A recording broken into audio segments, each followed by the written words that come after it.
My daily herbal pick, Shankapidera, the Stone Breaker.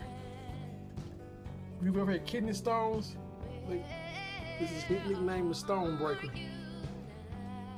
Right here. Also good for liver, kidney, blood sugar.